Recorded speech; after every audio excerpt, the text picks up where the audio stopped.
I'm Ben Meiselas from the MeidasTouch Network. Yet another day where the MAGA Republicans have been holding these committee hearings where the very things that they're trying to spread propaganda on, they are actually being exposed for doing those things because it is all projection. And so two big hearings were held that we're going to explore in this video. The first hearing is an oversight committee hearing that the MAGA Republicans held, saying that the government is too woke, and we'll get into that in a little bit. And then the other hearing was their subcommittee on weaponization of the government, where the Democrats pointed out that the MAGA Republicans are just holding all of these committee hearings for one little weak traitor, Donald Trump. And look, let's hear it in the words of Democratic Congressmember Eric Swalwell, who said, look, all these MAGA Republicans are doing is advocating for one small man. Here, play the clip. Well, now we know why we're here. After a round of questioning, it's clear why we're here. We haven't heard one shred of evidence that any parents were unlawfully targeted by the Department of Justice, but we did hear a lot about Mar-a-Lago. And that's why we're here. Because when the Republicans went into the majority, they formed the largest law firm in Washington, D.C., who would advocate on behalf of just one client, one very, very small man with a lot of grievances that they're going to carry out. We're living through today a corrupt bargain that'll have installment payments week after week to fight the grievances for that one small man, to harbor an international wanted criminal, to put a January 6th sympathizer on the Homeland Security Committee, to defund the troops by $75 billion, to make sure that that honest brokering journalist Tucker Carlson gets his hands, and only his hands, on the January 6th footage. And, as we just saw today, to attack the cops who protect our kids and volunteers at our schools. Now here is freshman Congressman Jared Moskowitz, who says, look, these MAGA Republicans, they want to talk about President Biden's hiring practices in the federal government. Seriously? Let's talk about Donald Trump's hiring practices. Play the clip. Wow, what an exciting hearing today. We heard that we should go back to Trump's hiring procedures, and that, we heard that, we should hire people on merit, like Trump did. Well, it certainly wasn't merit when he hired his children into the White House, or his stepson, right?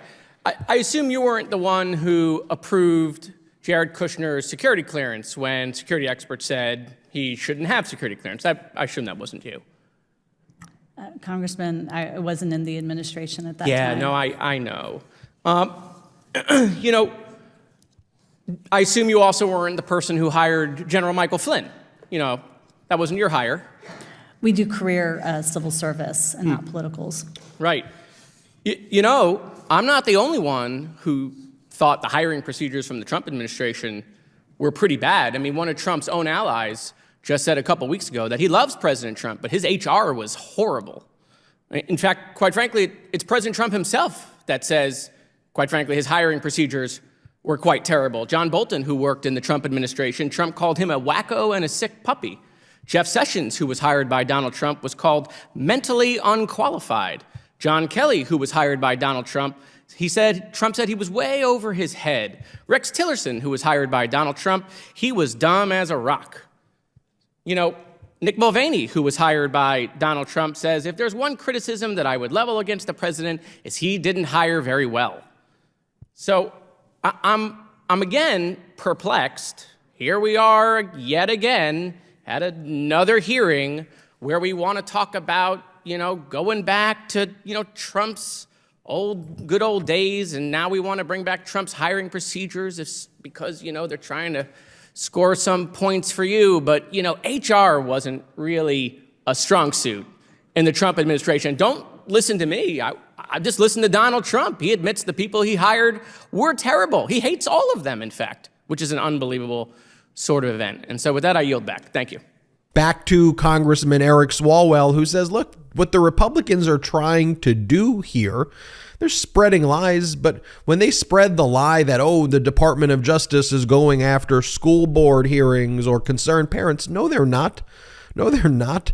There are some parents who have threatened to kill people, and Congressman Swalwell reads the letter of death threats that are taking place and says, aren't these the types of things that should be investigated? Play this clip. Federal law enforcement must be concerned that threats are being carried out to local volunteers on school boards all over America.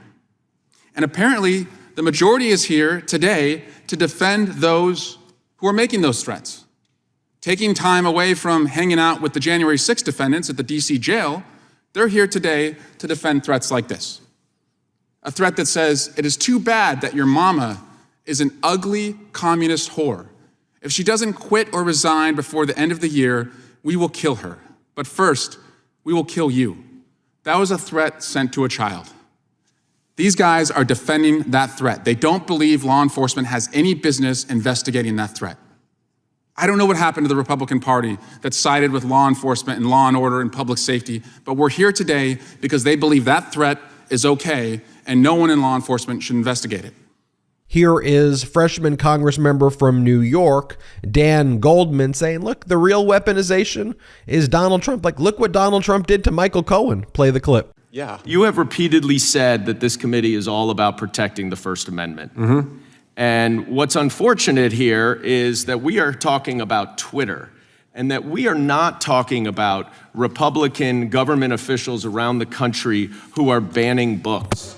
And we are not talking about... Would the gentleman yield? No, I will not. And we are not talking about Donald Trump jailing his former counsel to prohibit him from publishing a book that the president did not want. The former president literally jailed his enemy. And we're here talking about Twitter. Twitter.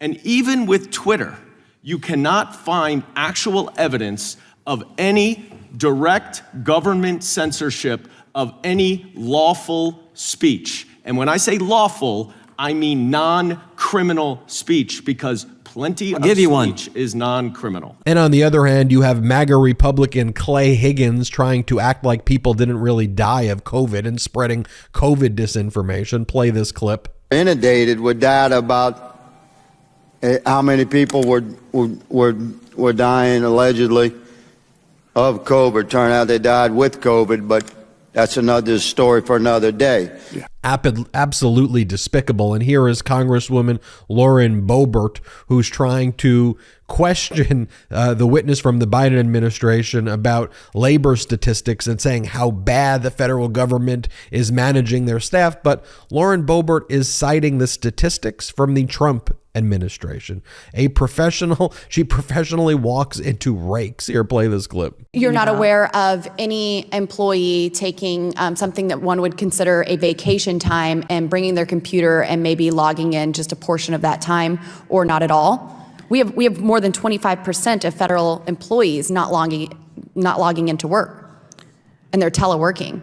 Congresswoman, I do take issue with the characterization that 25% of individuals are not logging in. It's in this leaked document right here that we just submitted into the record. You're basing that from 2020, which was in the last administration, and I can't speak to that. Here is Congressman Swalwell saying it's kind of rich that Jim Jordan, MAGA Republican Jim Jordan, he's complaining about subpoena compliance. He violated subpoenas. Play this clip. And I think it's quite rich that we are talking about subpoena compliance under a chairman of the full committee who was absolutely out of subpoena compliance in the last Congress. So we're going to haul witnesses in here today and claim that they did not comply with subpoenas or requests. And that request is so rich because it's coming from a chairman who himself did not comply with the January 6th committee's request. So May 31, you see a letter sent to then Representative Jordan asking that he honor his subpoena. He was asked over and over and over, you were a witness to a crime. You were a witness to the greatest crime ever committed with the most criminals ever indicted in America. Will you help your country? Will you comply with that subpoena? No compliance, crickets. absolute defiance of the subpoena. And because of that defiance, the chairman was referred, and it's still pending, to the House Ethics Committee.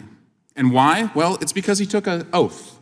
And I want to have the congressional oath put up there, but the congressional oath mandates that members of Congress defend the Constitution without any mental reservation, or as it says on the slide, purpose of evasion. Not responding to a congressional subpoena is a direct purpose of evasion. So this is our chairman, hauling all us here, everyone here today, people at the Department of Justice, the Department of Education, who are doing important work to claim they are out of compliance when he himself is currently out of compliance. Oh, this one was great. This is AOC saying, what are we even talking about? You're doing a hearing, MAGA Republicans, about wokeness, and you can't even define woke? Play the clip. Mr. Chair, appreciate that. You know, we have about, 7, 8 hearings just in this committee and subcommittee slated this week, and which is a very high number. And I have no qualms with this committee working hard. I have no qualms with this committee doing everything that it can, but I think we need to have a conversation about priorities here. We're having a hearing right now, and it's about that the federal government is too woke. I mean, that's seriously what we're hearing. And then there's no definition of what woke is, but on paper, what's actually being criticized in this hearing is that the so-called woke policies are remote work for federal workers, especially those that live in rural areas, and those who have disabilities, paying interns so that critical opportunities don't just go to privileged kids whose parents can afford to pay for their rent while they go on a free internship. That is what is woke here. That is what the other side is calling woke here. Making sure that OPM can create opportunities and federal careers for partners of military service members. That's woke. This is the woke alleged takeover that we have. That we want wildland firefighters who are putting their lives at risk increasingly so year after year, that we want to make sure that they stay on the job and have dignified conditions and not leave because they can earn more money as a greeter at Walmart. This is what this whole term woke means. Or diversity and inclusion so that the people who work in our federal workforce are actually in proportion to the people that live in this country. This is this horrifying woke agenda that the other side is trying so hard to block. So then in the MAGA Republicans weaponization hearing, the MAGA Republicans bring in the propagandists, Matt Taibbi and Michael Schellenberger, the ones who wrote the Twitter files, who Elon Musk actually just handed the documents to and said, here, I want you to write about these things. We don't have to look at the real situations where Donald Trump is engaged in the actual, Donald Trump is the government at the time in 2020 and is threatening Twitter, not the Biden administration. Biden wasn't even the president then. So the Republicans call Taibbi and Schellenberger. And here we'll just start off with the clip of Congressmember Dan Goldman, Democrat, examining Michael Schellenberger about these so-called Twitter files. Play this clip. Because you said in your Twitter files, am I correct, that every single fact in the New York Post story was accurate? Yes. Okay.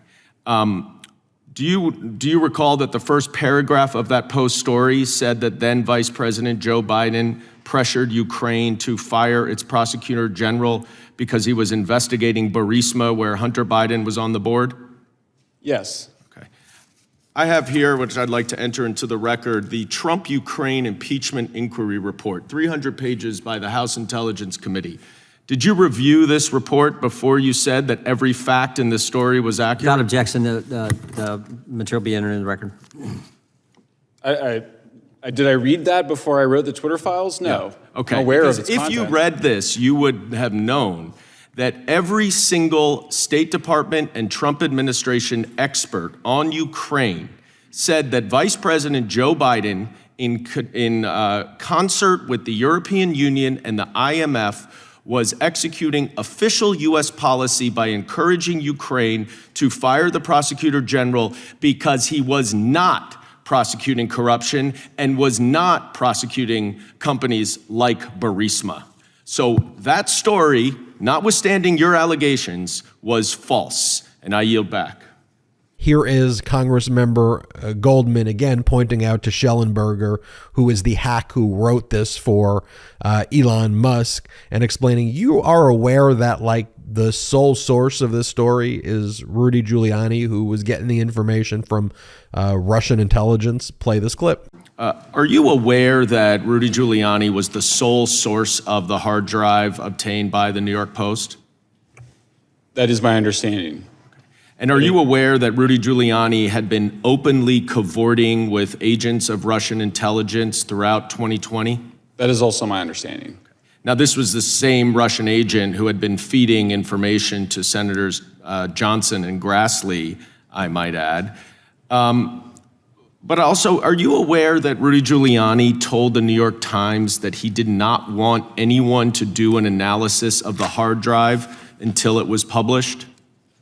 I was not aware of that exactly, but But you don't dispute it? I don't dispute it. And are you aware that one of the New York Post reporters for the Hunter Biden story refused to put his byline on the story? Yes. And are you aware that Fox News called the story, quote, very sketchy, unquote? I'm aware that somebody at Fox News said that, yes. Correct. Brett Baer at Fox News said Yes. that. And are you aware that the FBI had nothing to do with Twitter's decision to pause the New York Post story? I am not aware of that. Okay, well, let me read you the testimony from Yoel Roth at the hearing we had on February 8th. The FBI was quite careful and consistent to request review of the accounts, but not to cross the line into advocating for Twitter to take any particular action. And then Jim Baker said, in response to the chairman's question, when he asked, did you talk to the FBI about the Hunter Biden story? He said, to the best of my recollection, I did not talk to the FBI about the Hunter Biden story before that day. In other testimony, Yoel Roth said that the information that he received from the FBI had nothing to do with the Hunter Biden story. And by the way, Representative Goldman, Democrat Goldman, who you just saw, former federal prosecutor, just been doing an awesome job lately. Here is Democratic Congressmember Representative Jerry Connolly of Virginia examining Matt Taibbi and saying, look, Matt, did you ever even think to maybe question the fact that Donald Trump was the government in 2020 and he was the one using the government to take down things because he thought it was mean? Play the clip. And my question is, in the Twitter files, did Elon Musk or Twitter provide you with that exchange with Chrissy Teigen? No, but that's probably because the searches that I was making. Well, probably because it didn't confirm the bias that this is all about, as the gentleman from Texas would say, the left attempting to control content, when in fact the evidence is the Trump White House most certainly attempted to control content on Twitter. Mr. Schellenberger, were you aware of that, or is this all news to you? I already answered that question. No, I mean specifically the Teigen exchange. Yeah, the Teigen exchange was news to me. I'm probably mispronouncing her name, I'm sorry. So here again is Congressmember Connolly asking Taibbi, did Musk provide you some of these other documents? Play the clip. Mr. Taibbi, you have said that this isn't really a matter of right or left, that there are lots of different ideological colorations involved in the Twitter files. Is that roughly correct? Yes. And Mr. Schellenberg, you would agree with that? Yes.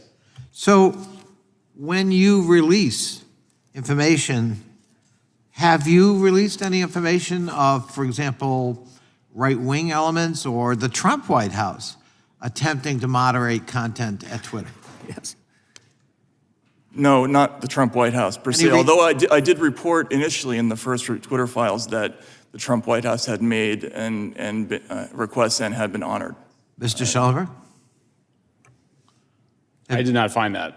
You haven't found it. So we had a hearing the other day on Twitter, and we had 4 witnesses, 3 for the majority, 1 for the minority, and all 4 testified under oath. They had never received a request for content moderation or takedown by the Biden White House, but they did from Donald Trump's White House. And specifically, the case brought up was an exchange between Donald Trump, then President of the United States, and Chrissy Teigen, where he had called her something and she called him something back. I won't repeat it. And this was under oath confirmed. Yeah, that happened, and that the White House shortly thereafter, after Teigen had her email about the president, which was pejorative, that the White House called Twitter to try to take down the content. Are you aware of that, Mr. Tebbe? Yeah, I've certainly heard that in the news, yes. But did you see that email exchange? No, I have not seen an exchange from the Trump White House. So I have seen one from Congressman Schiff and one from Senator Angus King. Yeah, nice try. We're talking about the Trump White House and people under oath confirming it. Here is Congresswoman Wasserman Schultz asking the witnesses, saying, you've made money off of this, right? Like, you've grifted off of this whole Twitter files thing. Play the clip. Please do not interrupt me. Elon Musk spoon-fed you his cherry-picked information, which you must have suspected promotes a slanted viewpoint, or at the very least generates another right-wing conspiracy theory. You violated your own standard, and you appear to have benefited from it. Before the release of the emails in August of last year, you had 661,000 Twitter followers. After the Twitter files, your followers doubled, and now it's 3 times what it was last August. I imagine your Substack readership, which is a subscription, increased significantly because of the work that you did for Elon Musk. Now, I'm not asking you to put a dollar figure on it, but it's quite obvious that you've profited from the Twitter files. You hit the jackpot on that Vegas slot machine to which you referred. That's true, isn't it? I've also reinvested You've made some. No. Is it true that you have profited since you were the recipient of the Twitter files? You've made money. Yes or no?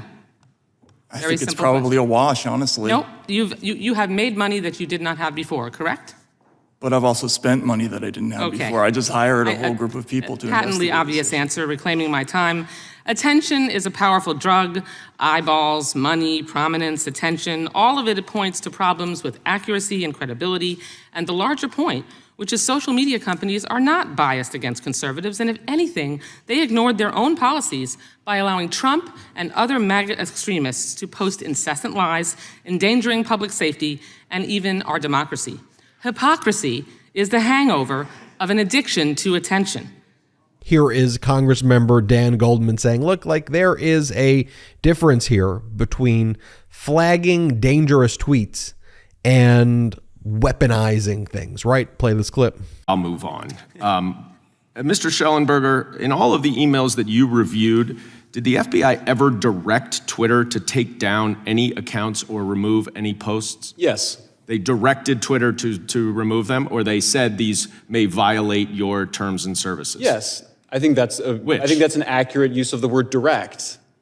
They said these may violate.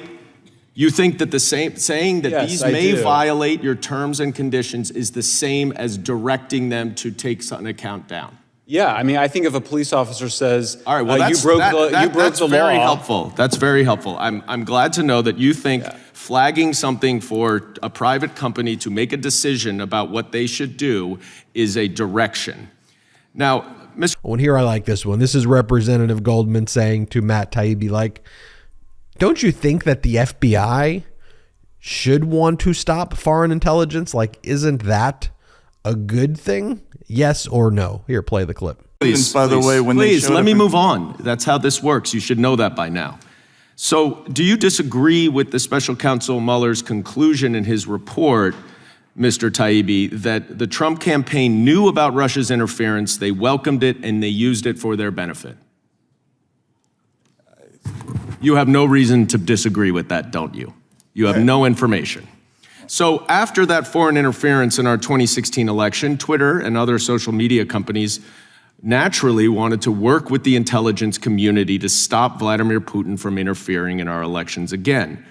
Mr. Taibbi, do you think it's a legitimate pursuit of the FBI to try to stop foreign interference in our elections? Again, sir, will I be allowed to answer this question, or?